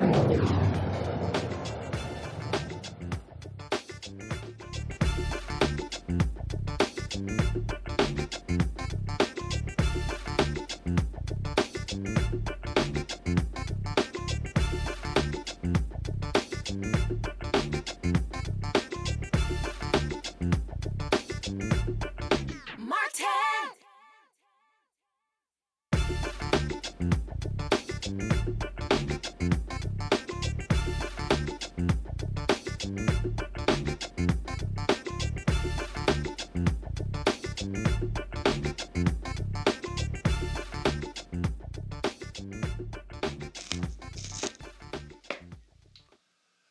The Department of Justice says the Trenton, New Jersey Police Department and the city of Trenton engage in conduct that constitutes civil rights violations. In a 45-page report released Thursday, the DOJ found that police in New Jersey's capital have shown a pattern of misconduct, including excessive force and unlawful stops. The report documents arrests without a legal basis, officers escalating situations with aggression and unnecessary use of pepper spray. This comes after a years-long investigation into the Trenton Police Department after an officer shot and paralyzed a young black man who attempted to drive away when officers didn't tell them why they stopped him. The Justice Department found the police department's practices violate the Fourth Amendment. The report makes over 24 recommendations for remedial action in using force, stops, searches and arrests, accountability, policies, training, as well as supervision. Folks, in Georgia family, they're waiting for a federal judge to make a decision regarding self-defense for the cop who killed an unarmed black man. A grand jury indicted now retired Atlanta police officer Sung Kim with felony murder, involuntary manslaughter, and violation of oath by public officer in connection with the shooting death of 21-year-old Janai Nelson. This took place in January 2019. Joining us right now is Gerald Griggs. He is the president of the Atlanta NAACP and also leads the state conference of the NAACP. Gerald, walk us through this. So explain here. So the defense is arguing that he shot him in self-defense. So there's a hearing on that as opposed to this actually going to trial and the jury making that determination? Yeah, so this has been a difficult case from its inception. Jimmy Atchison was unarmed and surrendering in a closet when he was shot in his face by then task force officer and Atlanta police officer Sung Kim. And it took almost 5 years to get the case to where it is right now. It went from state court to federal court for this exact reason. You get an opportunity to claim self-defense or immunity pre-trial. And so that's what Officer Sung Kim, through his attorneys, are arguing. And basically, he's saying he felt threatened by an unarmed man who was surrendering as he was coming out of a closet after receiving 2 orders to come out from different members of the federal task force. So it's a very difficult case for the family to sit through 2 days of an immunity hearing and listen to the evidence and listen to Sung Kim try to make the case that a federal judge should throw this out and it should not go before a jury. But we're hopeful that the federal judge will listen to all the facts, especially the fact that Jimmy was unarmed, and allow this case to proceed to a jury. Now, this is in federal court here. Now, it says he's now retired. Did he retire before he was fired to preserve pension? What happened there? Exactly. So this case happened right before the Olympics in 2019, and there was a large uproar. But Atlanta police allowed him to retire prior to being terminated. And that was one of the issues that led to such a large uproar from the public. We know what happened to Jimmy. Unfortunately, there were not body cams mandated on the federal task force, nor the city of Atlanta at that point. So we wouldn't have actual video evidence of what happened to Jimmy. But because they allowed Sung Kim to retire, and then he went on to work for a federal task force while this case was pending. So it was a lot of difficult issues that his family had to persevere through, and they continue to persevere through, and they're hopeful for a decision from the federal judge. So, federal judge, any idea when this judge is going to rule? It can take months. As you know, federal cases move extremely slow. So we expect, hopefully, by the middle of next year, sometime in the spring, maybe the summer. But we don't expect it to be very quick. But we are hopeful, based on the facts as we know them, that the immunity defense will be dismissed and we will proceed to trial. Okay, then. All right. Well, certainly keep us up to date on this case. Definitely will. Thank you, Roland, for covering it. All right, thanks a bunch. Folks, let's go to Texas, where a Texas jury awarded a multi-million-dollar verdict to the family of Botham Jean. He was, of course, murdered in his apartment by Dallas police officer in 2018, Amber Geiger. The federal jury found that Amber Geiger used excessive force and violated Jean's constitutional rights when she shot him on September 6, 2018. For that, she was ordered to pay about $60 million in punitive damages and $38.6 million in compensatory damages to Jean's family, totaling $98.65 million. Geiger was convicted of killing Jean. She mistakenly walked into his apartment thinking it was hers. She saw the 26-year-old black man sitting on his couch eating ice cream and watching television when she shot him. Geiger is serving a 10-year prison sentence. Of course, this is against her. It's not against the police department, Derek. But I do think this case is. Do we have Derek there? Yeah. Okay. Yes, The reason I'm I think here, this Roland. case is really important. The reason I think this case is really important because by holding cops accountable, then personally accountable, then they can't just shun these things off to the police department, off to the taxpayers. They have to be held accountable. And this goes to the heart of qualified immunity. Why you got Republicans who don't want to get rid of it, and where you have others who say no, because these cops know they can operate with impunity. If you take away that qualified immunity, and they got to be held personally liable, it forces them to think before they act and causes them to be more accountable about the lives that they could actually take. Absolutely, Roland. And I sort of see this as a lawmaker in two perspectives, right? Because on one side, it's great that this family was awarded $98.6 million, but it won't bring their loved one back. The other side, Roland, again, I'm going to continue to be alongside you about Project 2025. In Project 2025, they express giving police officers qualified and sovereign immunity. And what that means to your audience, Roland, that they will not be held accountable from a criminal or civil. And so when you have a climate like that, after they fully implement Project 2025, Roland, you won't see families receiving justice. And here's the other part of the reality, Roland. Only 2% of police officers are held accountable. That means the other 98% of police officers are not convicted. They get a chance to retire or go off to another jurisdiction and become a police officer again. And so like I said, I'm sort of bittersweet on this. It's great the family received justice, but when Project 2025 is fully implemented, we're going to see these kind of trials not being realized, and families will not get justice. Lauren? You know what? I would have rather the police department get sued so that the family would actually get the money that they're owed to in an attempt to try to make them whole, which, of course, they can never be made whole because their loved one is gone forever. I found Amber Geiger's story to be completely and utterly ridiculous. It's absolutely ridiculous story. And typically on police departments, you know, they're trained, people are trained so often that the liability is with the department, of course, because you're not trained to come into the wrong apartment and shoot somebody eating ice cream. That is not what, you know, you're doing as part of your employment as a police officer. It's a ridiculous story from this woman. And, you know, suing her personally, of course, means that it's unlikely that that entire payout will happen. But at any rate, this is a really terrible, sad story, like so many others we've gone over and seen in this country.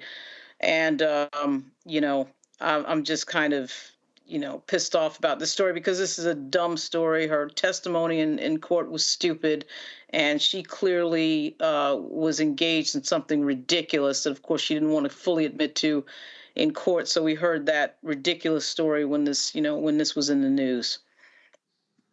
Yeah. Joy? Yeah, we're in agreement here. Even Clarence Thomas has entertained the idea of qualified immunity. The fact of the matter is, police officers are one of the only professions where you aren't held liable for libelous activity, right? Where you aren't held liable for reckless endangerment of the public, violations of the trust that we've given you. They ought to be held, yes, the police department, but also them individually, so that they will make the decisions in their head. I'm only going to shoot the person if really my life is at risk. I'm not going to shoot at will, because I have to worry about my future. I have to worry about the future of my family, because even if they don't pay, this is always going to be hanging over them. The other thing is we need to consider the possibility of having some kind of malpractice insurance on police officers, where they won't be insured going forward in order to go work at other offices if they have a history of this. We must change the incentives. Training is not enough.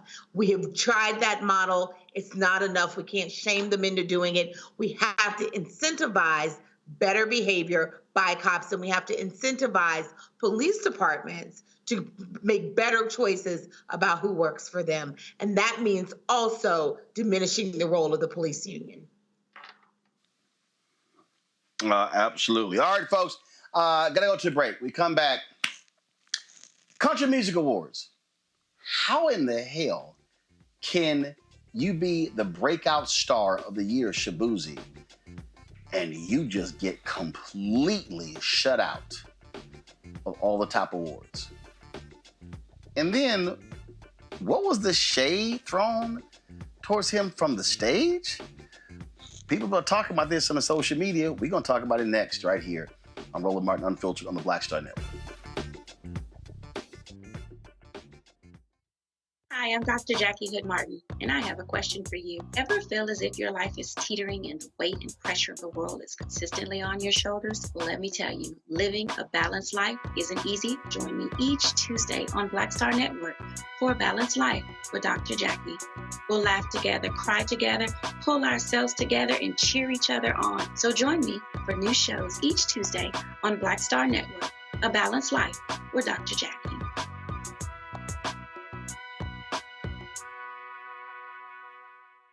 Pull up a chair, take your seat. The Black Tape with me, Dr. Greg Carr, here on the Black Star Network. Every week, we'll take a deeper dive into the world we're living in. Join the conversation only on the Black Star Network. When you talk about blackness and what happens in black culture, covering these things that matter to us, speaking to our issues and concerns. This is a genuine people-powered movement. There's a lot of stuff that we're not getting. You get it, and you spread the word. We wish to plead our own cause, to long have others spoken for us. We cannot tell our own story if we can't pay for it. This is about covering us. Invest in black-owned media. Your dollars matter. We don't have to keep asking them to cover our stuff. So please support us in what we do, folks. We want to hit 2,000 people, $50 this month, raise $100,000. We're behind $100,000, so we want to hit that. Your money makes this possible. Check some money orders. Go to P.O. Box 57196, Washington, D.C. 20037-0196. PayPal is R Martin Unfiltered. Venmo is RM Unfiltered. Zelle is Roland at RolandSMartin.com.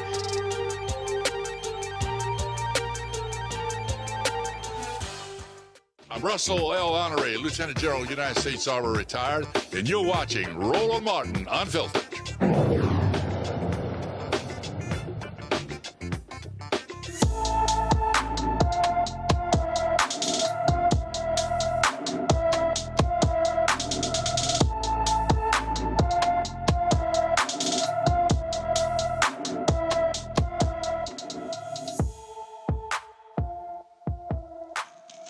All right, folks, Camilla Valentine has been missing from her Woodland Hills, California home since January 28th. The 17-year-old is 5 feet 8 inches tall, weighs 136 pounds, with black hair and brown eyes. Anyone with information about Camilla Valentine should call the Los Angeles Police Department at 877-275-5273, 275-5273.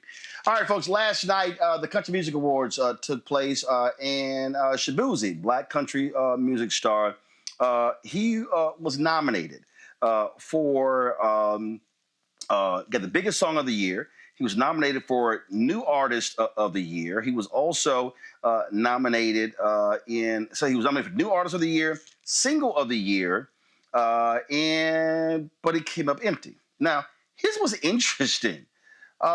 This guy named Trent Wilmot, who was the producer for Cody Johnson. Cody Johnson won Album of the Year. This is literally what dude says on the stage last night. It takes an army of people to make a great record, but I got to tell you, this is for this cowboy who's been kicking Shabuzi for a lot of years, y'all, Cody Johnson. Well, Shabuzi did not take kindly to that. He posted this photo on Instagram and Twitter as well, making it perfectly clear how he felt, like nobody is kicking me around. This is a guy who has broken the record he's had for 18 non-consecutive weeks, has been number one on the Billboard's Hot 100, okay? He's 1 week away from setting a new record, okay? He performed in the ceremony as well. And it was, of course, again, he's a huge breakout star. Of course, there were a lot of people who were highly critical of the CMAs because Beyonce, of course, big hit, and she got no CMA nominations as well. You also might remember when she performed during the CMAs. When she performed, she actually, huge ratings, but a lot of those racist folks did not like the fact that she performed, and they were ripping her online. They took that video down and eventually put it back up. It's got to be insane, Joy, to have a record-breaking year where you come on the scene and you take it by storm, and you have the hottest record, and you don't even win New Artist of the Year. Who the hell? I mean, look, this is racism in America. They have decided that we are not going to take country music again by storm, even though they came from us, right? That's why we have country music, is because of Black people, right? So they're not going to have it. They're not going to allow it. And they're going to diminish our artists. But the truth is, and they know it too, they can't diminish our artists because their own viewers are listening to our artists. And they're crossover, and they're taking the country music by storm. There is nothing they can do about it. The only thing they can do is try to deny them some award, frankly, some silly award that at this point is continuing to make itself less and less relevant because it doesn't reflect what is obviously happening here. It also means that we're going to have to diversify who's making a decision about who wins what awards and who doesn't win the awards. None of this is a surprise. Shabuzi, Beyonce, they're not grieving. They're just fine. I love that big smile he had. The song is a bar song, Tipsy. And again, the caption of that photo, go ahead and show it again. He said, "Ain't nobody kicking me." And to me, that was the appropriate response, Lauren. And guess what? You may not bring home the awards, but hey, when you racking up the dough, you rack up the money, and there's no doubt that he is indeed a major star. He's also up for 5 Grammy Awards. And so let's see what happens at the Grammys. Yeah, the Country Music Association is made up of, 6,000 people. which is a relatively small amount of people when we talk about the metrics of music, when you can sell into the millions.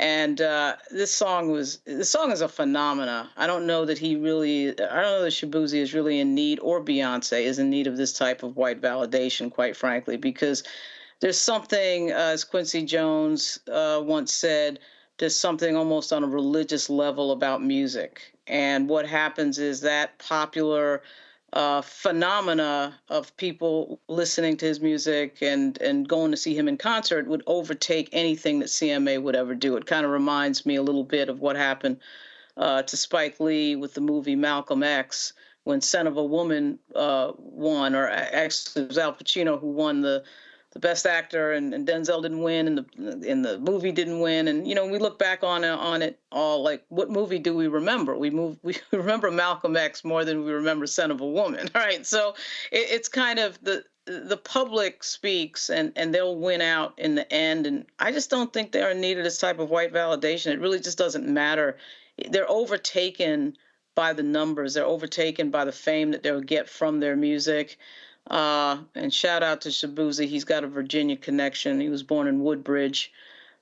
He's going to overtake them. He's going to win in the end. It's just no doubt in my mind. And Beyonce's already won. She won years ago.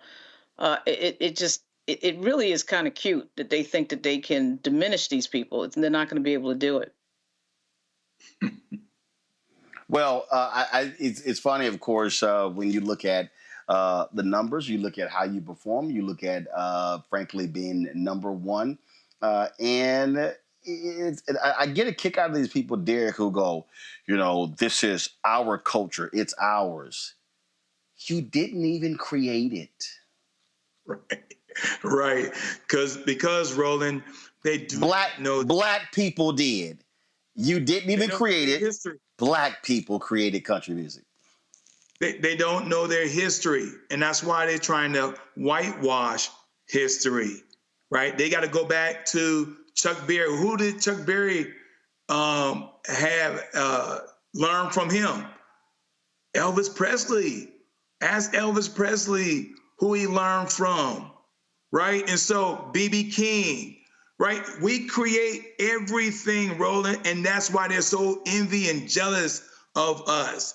I don't care if it's country music, sports, like football or tennis, anything we get involved in, they cannot compete. And so the little piece that they try to control, this is a perfect example. They try to control it. And so, yeah, I agree with Lauren and Joy. Beyonce and Shabuzi, they're in a great place. They don't have nothing to worry about. And we're going to continue to do as a people, as Black people, continue to demonstrate Black excellence, regardless of the industry, regardless of the activity that we get involved in. Well, I think it would be absolutely hilarious for Shabuzi to go to the Grammys and clean up big time, and then sit here and go, "Hey, CMA, how you like me now?" And also I love the new generation of Black country stars that are coming up. And here's the deal. Bottom line is, white folks don't own country music. They don't own it. And Lil Nas also showed Shabuzi some love, because remember, they were not happy when his song blew up and took over and dominated the charts as well. And so, to me, that's where you always get the last laugh, when they start talking trash and you go, look at the charts, look at the charts, look at the charts. All right, Derek, Joy, Lauren, I appreciate all of y'all being on today's show. Thank you so very much. Folks, that is it for us. I'm going to be back in studio tomorrow, so I appreciate the folks at Coca-Cola, working with them. There's a project we were working on with them regarding HBCUs. We're going to share a lot of that with you later. And so thank you so very much, folks. That is it. Don't forget, support the work that we do. The work that we do here is critically important, speaking to the issues and covering the stories that matter to you. And look, we target an African-American audience, but I appreciate the fact that we have white fans, we have Latino fans, we have Asian fans, Native Americans who watch the show as well. because we're also speaking true to the issues that matter as well. Your support is vital for us to keep doing this work. We do not have millionaires and billionaires covering what we do. We don't have any of that. And so we survive and thrive on those $1, $5, $10, $25, $50 donations, some that are 100 or more, and we appreciate all of you. And so it absolutely matters. Let me do this here. Keenan, if you sent me the folks who've given the Cash App, but let me go ahead and do this here. Let me shout out the people who've given via Venmo. Christopher Curry, thank you so very much. Tawana Smith, Pamela Walker, Robert Woods Jr., William Mitchell, Janet Griffin, Sherelle Lowry, Delaney Smith, Ayana Lang, let's see here, Randy Lucas, Curta DeHaan, Link Cole James, Son Sheree Gowder, Gillian Richards Greaves, Samuel Edaho Aket, Natalie Moore, Lisa Spivey, Kip Layer. Thank you, all of you, for giving via Venmo. So let me see here. Let me look at Zelle. Let me let's see here. LJE, LLC, Rhonda Johnson. Thank you so very much. Barbara King. Let me shout out Tammy Vining. Thank you so very much. Bradrick Bennett, I appreciate it. Let's see. Robin Fames, thank you so very much as well. Let me see here. Eunice Malath, thanks a lot. Samantha May Piggy, thank you so very much. Troy Balance, Lisa D. Tibbs, thank you so very much. And give me 1 second. Let's see here. Give me 1 second.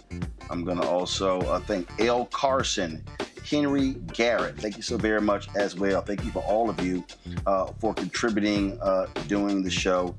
We appreciate all of you for supporting the work that we do. All right, folks, if you want to give via Cash App, use the QR code from Stripe, okay? This is the easiest way. I know it's a pain. It's not as easy how it used to be. Cash App changed all of their rules. They got rid of all of our accounts because they changed their rules. And so if you want to give Cash App, this is the best way to do so. So use that QR code to do Stripe. Send your checking money order to P.O. Box 57196, Washington, D.C. 20037-0196. PayPal is R Martin Unfiltered. Venmo is RM Unfiltered. Zelle, Roland@RolandSMartin.com. Roland@RolandMartinUnfiltered.com. Also, be sure to support us by downloading the Black Star Network app. iPhone, Apple, first of all, Apple phone, Android phone, Apple TV, Android TV, Roku, Amazon Fire TV, Xbox One, Samsung Smart TV. Be sure to get a copy of my book, White Fear, How the Browning of America is Making White Folks Lose Their Minds, available at bookstores nationwide. Also, of course, you can support us by downloading the Audible version. I read it, so you can get that on Audible as well. Don't forget also, folks, we want you to download Fanbase, invest in Fanbase. If you go to startengine.com/Fanbase to get more information. The goal, of course, is to move the $17 million raise to be able to build this social media app and build it up. It is Black-owned social media app founded by Isaac Hayes III. And so please do that as well. All right, folks, that's it. I'll see you tomorrow. Y'all take care. Holla! Start Network is here. Oh, no punch! I'm real revolutionary right now. Thank you for being the voice of Black America. All momentum we have now, we have to keep this going. The video looks phenomenal. See, there's a difference between Black Star Network and Black-owned media and something like CNN. You can't be Black-owned media and be scared. It's time to be smart. Bring your eyeballs home. You dig?